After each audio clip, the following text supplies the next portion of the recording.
Okay, so we're down on the banks of the mighty River Tweed, and this is the bridge that goes over the River Tweed at Kingsnow's roundabout, which takes traffic from the right there, from Galashiels, across to the left there to Melrose. And here is the River Tweed in all its glory. Oh, and there's one of the Tweed monsters, the river monsters. Well, he's going for a lie down. Exhausted already, are you, Jock? No, he's just going for a roll in the grass.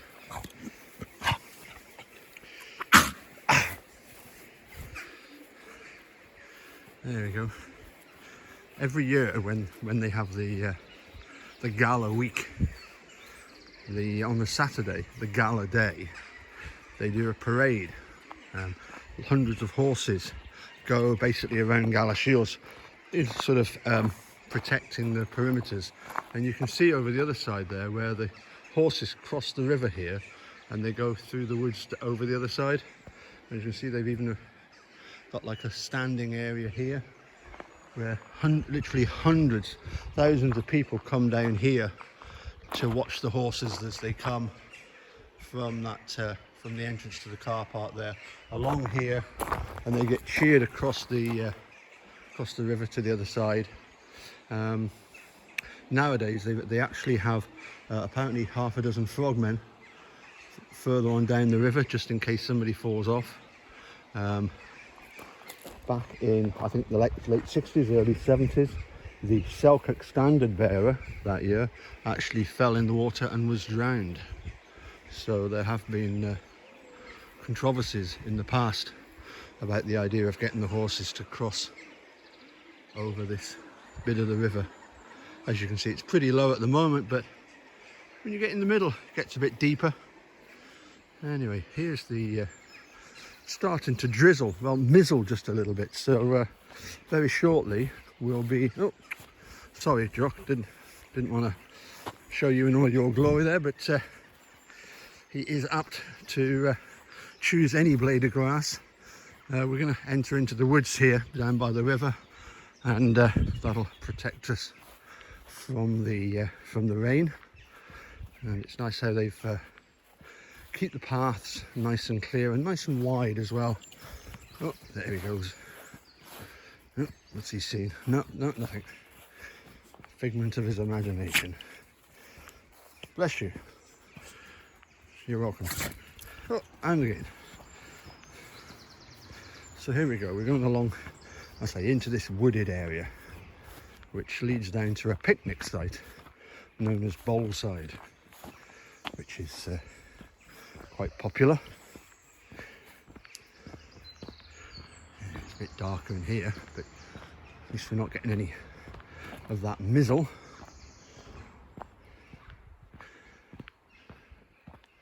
And up to the right is the road that leads to Boleside.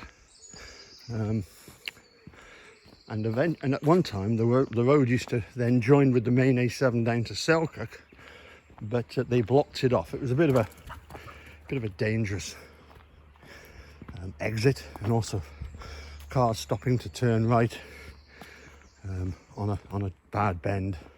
Not a good idea on a main road. Oops, look away now. So any blade of grass or tree that he happens to encounter, I think they like to mark, as it were, that they've been here, so that other people can, other dogs can know they've been. Oh, getting a bit thirsty. Time for a drink of water. And a look around, and we're off. Oh no, we're not. Off to the races. Or are you going to walk with me? Oh, that's very, very kind of you, Jock. Appreciate the company. Of course, I think he does get frustrated with me at times because I'm not the quickest walker in the world. I'm getting better, but not always. Because he's attacking that tree. Oh well. Good luck with that one, pal. Oh, given up already. other bits to check on, other bits of his territory. In the same way that the horses every year go around Galashiels patrolling the boundaries, supposedly to keep the English out of Galashiels. There's a stone in Netherdale called the Raid Stone, which apparently was where some English invaders were attacked at night by the brave braw lads of Gala, and the river Gala ran red with the blood of English intruders. But they're a lot more friendlier these days, and so the patrolling of the sort of hills around Gala, it's much more of a symbolic thing where they invite all the other standard bearers, cornets and others to come and join in the celebrations. It's quite funny how there's so much rivalry between all the border towns. Some of their common ridings are considered ancient because they go back hundreds and hundreds of years.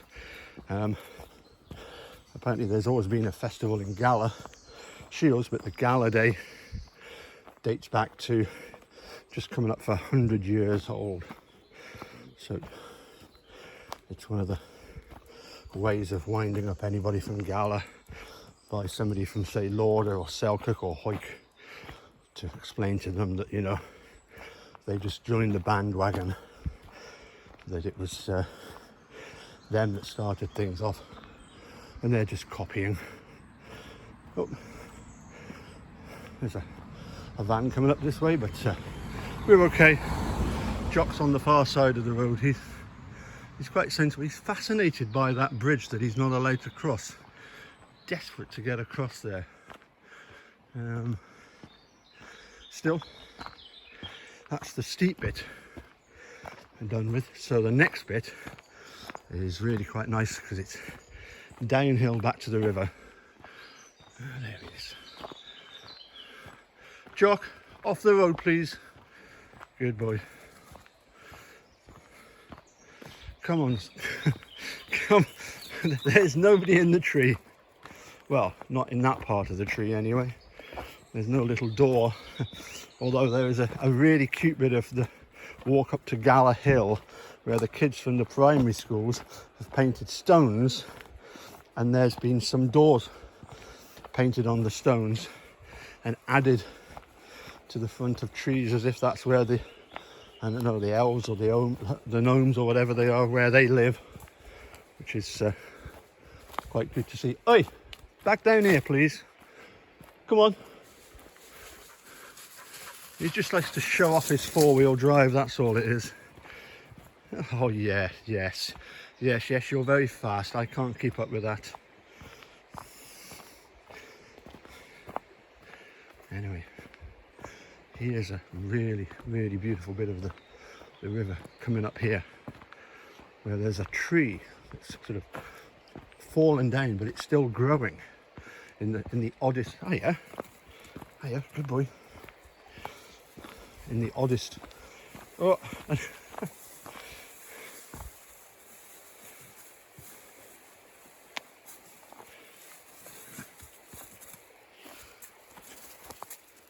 You finished?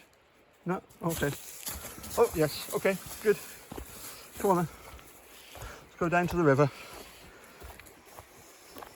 Yeah, this tree, one part of it is growing. Oh, you don't want to see that. Thank you, Jock. That's always the risk when you're videoing with Jock. You could... Yeah. So yes, here's this tree. Oh, there's a bird over there checking us out. This tree, this limb, very strange shape, and then going off over to the river. You often see people sat here. Presumably they occasionally fall in the river. A bit of a bank here. There we go, that's very pretty.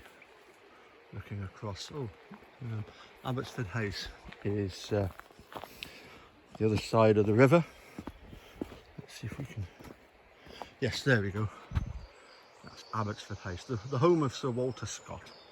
Sir Walter Scott, who wrote Ivanhoe, and who was the sheriff of Selkirk in 1799. He will be forever remembered as a great sheriff.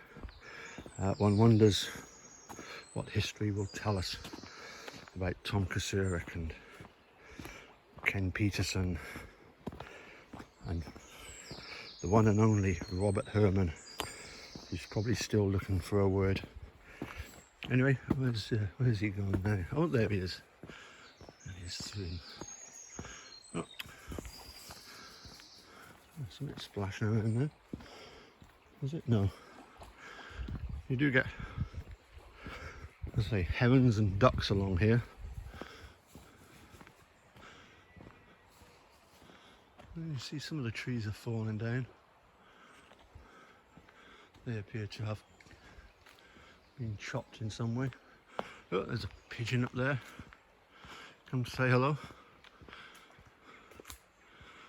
Not as big and fat as the ones we get in our garden. They would make a good pigeon pie. Oh, there he is up ahead. So this stretch, goes, I say, right the way along the Tweed, and in a minute we'll be going up a little bit onto the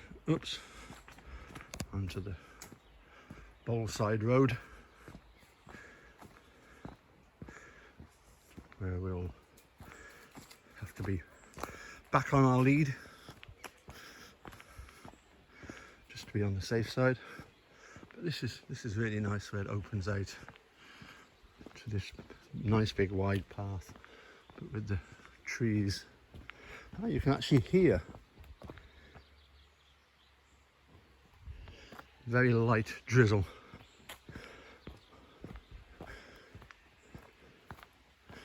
And there's some pretty impressive trees around here. There's one over there.